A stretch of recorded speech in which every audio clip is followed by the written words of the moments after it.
কেন্দ্রের প্রধানমন্ত্রী নরেন্দ্র মোদীর নেতৃত্বাধীন সরকারের 12 বছরে বিভিন্ন উন্নয়নমূলক উদ্যোগ, জনকল্যাণমূলক প্রকল্প এবং ভবিষ্যৎ পরিকল্পনা নিয়ে সাংবাদিকদের সঙ্গে এক আলোচনা সভার আয়োজন করা হয় আগরতলা প্রেস ক্লাবে। অনুষ্ঠানে বক্তা হিসেবে উপস্থিত ছিলেন রাজ্যসভার সাংসদ রাজীব ভট্টাচার্য। তিনি কেন্দ্র সরকারের গত 12 বছরে বিভিন্ন উন্নয়নমূলক কর্মসূচি, অবকাঠামো উন্নয়ন, সামাজিক কল্যাণ, ডিজিটাল পরিষেবা এবং বিভিন্ন জনমুখী প্রকল্প সম্পর্কে বিস্তারিত তুলে ধরেন। পাশাপাশি সাংবাদিকদের বিভিন্ন প্রশ্নের উত্তর দেন। আলোচনা সভায় উপস্থিত ছিলেন আগরতলা প্রেস ক্লাবের সভাপতি প্রণব সরকার সহ প্রেস ক্লাবের অন্যান্য সদস্য, সাংবাদিক এবং বিশিষ্ট ব্যক্তিবর্গ। সবাই বক্তারা বলেন, সরকারের বিভিন্ন প্রকল্প ও উন্নয়নমূলক কর্মকাণ্ড সম্পর্কে সাধারণ মানুষের কাছে সঠিক তথ্য পৌঁছে দিতে গণমাধ্যম গুরুত্বপূর্ণ ভূমিকা পালন করে। সেই লক্ষ্যে সাংবাদিকদের সঙ্গে এই মতবিনিময় ও আলোচনা সভার আয়োজন করা হয়েছে বলে জানানো হয়। ব্যুরো রিপোর্ট, নিউজ তৎকাল 24।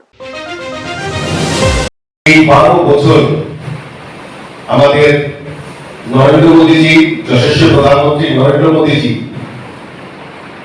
যে 12 বছর, এই 12 বছরে বিশ্বাস এবং বিকাশের ও জনকল্যাণ দিতে আমাদের দেশের যশস্বী প্রধানমন্ত্রী নরেন্দ্র মোদী যে কাজগুলি করেছেন, সেই কাজগুলি তুলে ধরার জন্যই আজকের এই বার্তালাপ অনুষ্ঠানটার আয়োজন করা হয়েছে।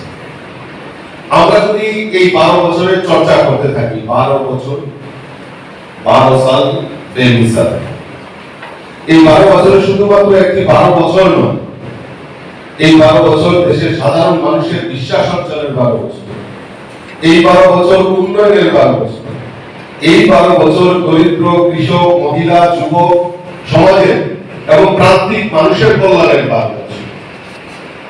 এই জনকল্যাণ হিত কর্মসূচি এবং দেশের সুরক্ষা, দেশের অখণ্ডতাকে রক্ষা করার জন্য যে ভারতবর্ষকে এগিয়ে নিয়ে যাওয়া যে পথ, সুগম পথ, এই 12 বছরে আমরা দেখতে পাই। আপনারা দেখছেন নিউজ তৎকাল 24।